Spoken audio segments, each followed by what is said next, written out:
Hi everyone, welcome to Dharma Earth's Dose of Dharma, and this is your dose of Dharma for today. Okay, so we're gonna go on to the next one, which is being not unfaithful to her. Okay, this is how a husband should relate to the wife. So by not being unfaithful, it means unfaithful means being going beyond her and associating with another woman outside. Huh? So we see this a lot, not only everywhere around the globe, all right?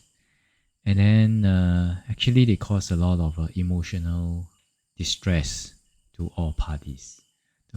So the husband, for the husband, they have to live in fear of being caught, and then and if the husband gets caught, the whole family gets involved, and it's not just the whole family. There's the mothers, the wife sides of the family, at least their parents, and there's the male side of the family, and at least the husband's parents. So when the person in the marriage, becomes unfaithful and did something unfaithful, it's not just between the two of them. It's the families are involved, right?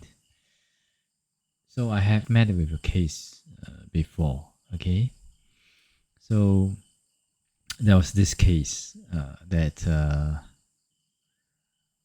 after the one guy and one lady, they got married. Then after 5 days, I think the guy just left for his ex-girlfriend before the marriage. So, and the ex-girlfriend also was also married. So there was a clash of between two marriages, and then that means that more family members might just get involved. So it's actually very suffering. In the present, we can see this already, isn't that so? Right? So in order to maintain a good relationship, then actually when we go into a marriage, it is a promise between two people. Then it is good to keep that promise by not being unfaithful, okay, to the other party. But okay, let's talk about in reality. Okay, in reality, when we meet up with people, they might be your wife or husband in your previous life.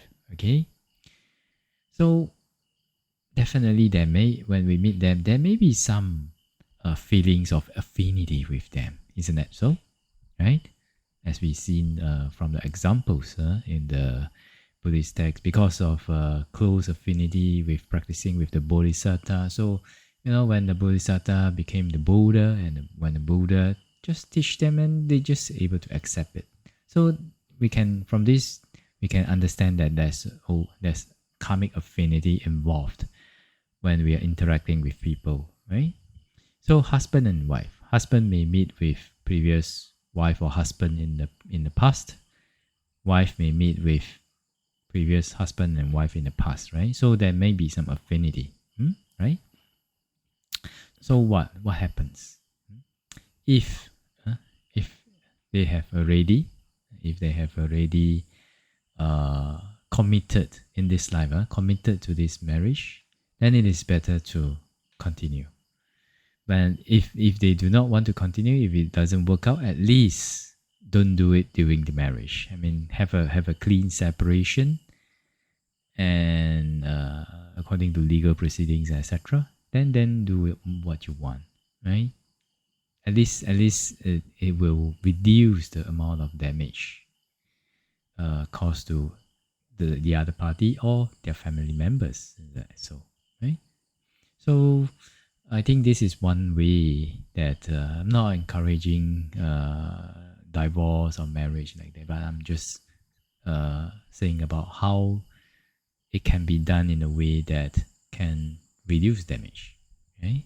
And And we do this with understanding, from the Buddha's teachings of, how the nature phenomenon, right? And actually, there's also one thing that I would like to bring up is that, when you meet up with somebody that you might have a karmic affinity in the past, then naturally you might feel attracted by the other party. You may have similar values, you may have things like that. But if you have already committed to a marriage this life, and your wife or your partner or your husband didn't do anything wrong or things like that, then actually we should really consider. I'm not saying that you should, but you should really consider. How we should consider is that consider wholesomeness and unwholesomeness. In what way do you bring up wholesomeness, and in what way do you, if you are unable to bring up wholesomeness, at least reduce unwholesomeness in all parties?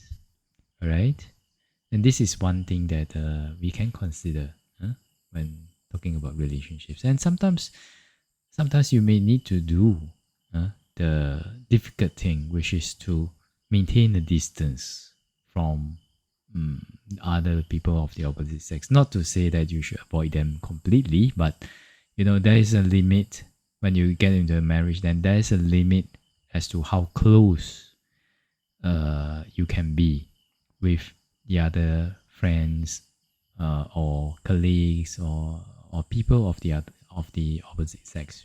Isn't that so? Right? So if you can practice that, then I think that's practicing responsibility to the relationship. Okay, and that is contributing to by not being unfaithful to your partner. And this is how we can live it out, I think.